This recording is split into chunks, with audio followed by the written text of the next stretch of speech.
একজন বাঙালি এই মাটিতে জন্ম এবং বাংলাকে বিশ্বের দরবারে যে নিয়ে যাওয়া এই কাজটা তিনি অনবরত করে চলেছেন, যাকে একদম ক্যামেরার সামনে আমরা নিয়ে আসছি, না আদার দ্যান শতদ্রু দত্ত।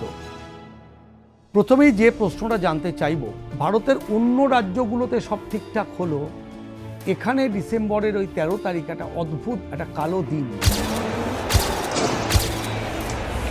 কার জন্য, কি জন্য?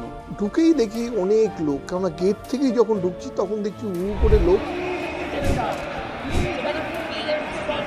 সেলফি ছবি এই তোলবার জন্য লোকে দাঁড়িয়ে আছে। সেই সময়কার স্পোর্টস মিনিস্টার শ্রী অরূপ বিশ্বাস, ওনার তো মাঠে থাকার কথা নয়, ওনার বডিগার্ডরা চলে এলেন।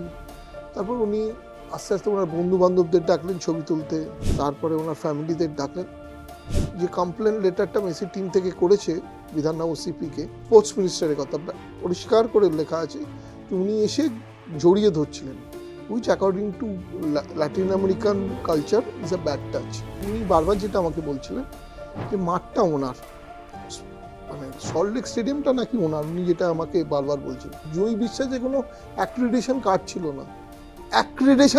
না, সে মাঠে ঢুকে সেলফি তুলেছে। এই গভর্নমেন্টের ওপর আশা ভরসা আছে, কারণ পলিটিক্যাল এই মুহূর্তে যা সিনারিও, তাতে কিন্তু কালীঘাট সকল কোট অ্যান্ড কোট তৃণমূলে কিন্তু অরূপ বিশ্বাসরা নেই, যে শিফটেড টু দ্যাট তৃণমূল, এবং সেখানে কিন্তু he got a good portfolio.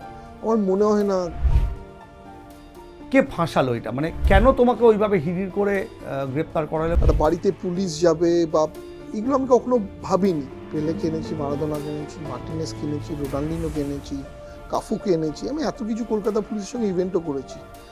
আর সবচেয়ে খারাপ কি লাগছে বলো তো, আমি তো রক্ত মাংসর মেসিকে মাঠে ঢুকিয়েছিলাম, আমার এগেনস্টে ব্রিচ অফ ট্রাস্টের একটা সেকশন দিয়েছিল। তো আমায় অ্যারেস্ট না করলে কাকেই করবে? অরূপ বিশ্বাসকে কি অ্যারেস্ট করতে পারতো না? সত্যিকারের স্ন্যাচ করে বা ছিনতাই করে টিকিট বা কার্ড বিশ্বাস ব্রাদার্স হাতিয়ে নিয়েছিল কিনা? বিশ্বাস ব্রাদার্সে যাবো না, অরূপ বিশ্বাস আমার থেকে 22,000 টিকিট নিয়েছিল। গিয়ে পুলিশকে বলে দিয়েছিলাম, উনি আমাকে চাপ দিচ্ছেন, উনি বলেছেন মাঠে লোক ঢোকাবেন ওনার কার্ডে।